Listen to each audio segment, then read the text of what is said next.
What's up, YouTube? And I hope everybody's out there being safe and not taking your lives for granted at this moment. Just living your best life and just being blessed to just breathe another day of fresh air.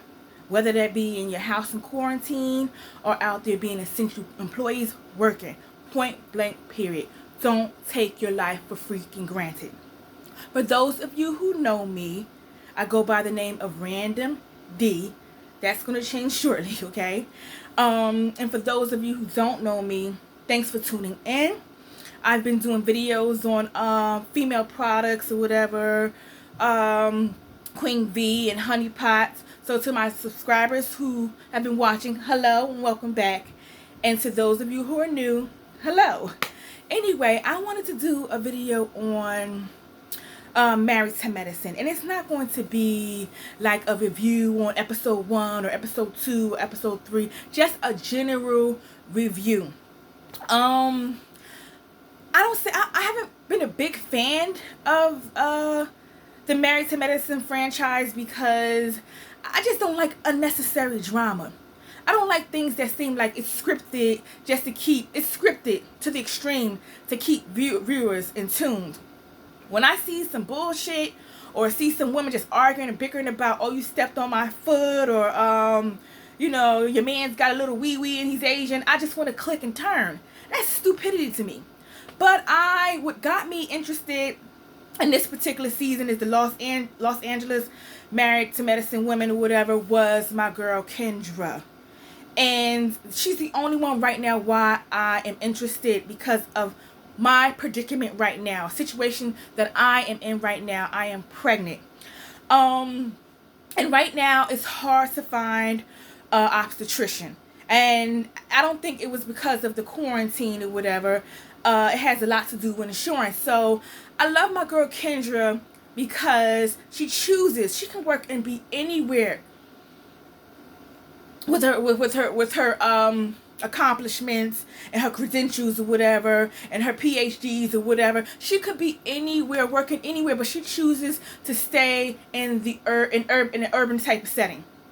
And that just brought me to tears when she just expressed how hard it is for black women, point blank period, to find health care. And dealing with a certain situation of me trying to find an obstetrician and knocking on the doors and everybody just closing them because they don't accept a certain brand of insurance and whatnot. And it's just hard. It just broke me to tears. And I love her. I love her to death. And I hate the vain and the shallow and the personal insecurities that the other women may have by attacking her clothing. Let's be real. This lady makes probably millions. On top of getting what she's going to get for this show. She can dress the way the fuck she wants to dress. Everybody knows, okay, so the outfit that she wore, you know, had the dollar signs and the $100 bills on it. So that might have been a little too much, okay? Tacky, for lack of better words. But we got to understand, this is my opinion. She's half Vietnamese and half black. And everybody knows. And I'm not being stereotypical here. Everybody knows that Vietnamese women, they might get high quality, like your Gucci and shit or whatever, get them high quality clothes, but they throw them shits together. They just throw them shits together. Trust me, it's not no cheap, cheap brand from Dots, if you ladies remember Dots or Rainbows. Trust me, she's going to get a good piece, but she throws the shits together. Look at Karuchi Shoe, how she's portrayed on that show, that nail show or whatever, with Niecy Nash. She's like wearing all this different stuff. She's Vietnamese. Vietnamese women dress like that. That's in her nature. It's innate, ladies. So stop it. Stop it. Stop it. Just like Britney. She's one of my, I don't want to say right now she's one of my least favorite, but she's a Polish woman. Some of you might think, she says she loves to dress. She loves to dress because she's always in scrubs. Okay? And she can put some shit together. I love that episode where she had that black shirt on with them silky long pants. So freaking classy, okay? Her hair is always neat and immaculate or whatever. But, you might think that comes from the black side. But homegirl says she's part Polish. And I know in my neighborhood, we have a Polish community. And them heifer witches puts it down. they dress like they're going to goddamn the Grammys or something like that. I remember one particular time when I was on that 609 bus, and this Polish lady was at the bus stop. She came trotting along with her Gucci bag and her nice blazer and her nice short haircut and her pearls. And she got on the damn bus, and I thought, was the bus about to break down? Is she the supervisor or something, just checking on the bus driver? And then she started to speak that hula Polish stuff, and I knew right then she was part of the Polish community, because she got off 5 steps further to the mall. Okay, so you gotta think, like, I can't believe these ladies just attack clothing. That just make me just want to change. I just couldn't believe these ladies just attack clothing, whatever. And what happened to those other ladies from last season? Like the one who was like a dancer and a doctor, and her daughter was struggling with going to a school because the kids and students and the teachers were not, like her. They weren't the same color as her. So it was hard for her to fit in. What happened to her? She was so pretty. Or the other one who had a problem with Shanique. She had that long, pretty, thick, natural hair, and she was trying to be an actress. What happened to those ladies? I don't like that. What happened? Like, I thought Britney was leaving. Like, they didn't say nothing about the other ladies leaving. But anyway, I just don't know. The arguments here with Jazz or whatever, I get it.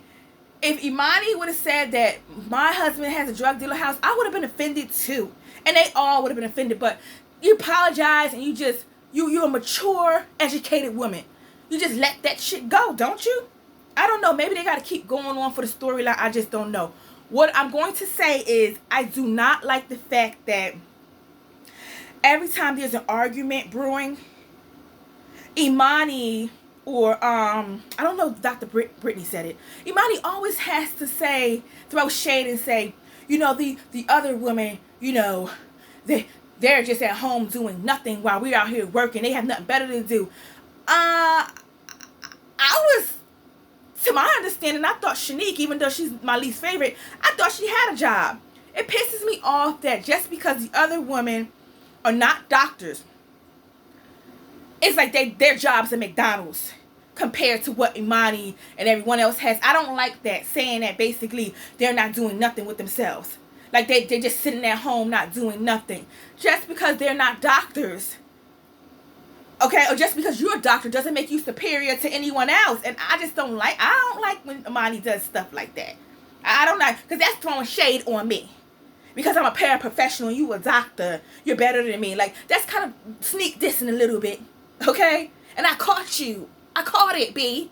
I caught it, okay? So I don't like that. But Shanique is my least favorite. It's just something about her that steers me the wrong way.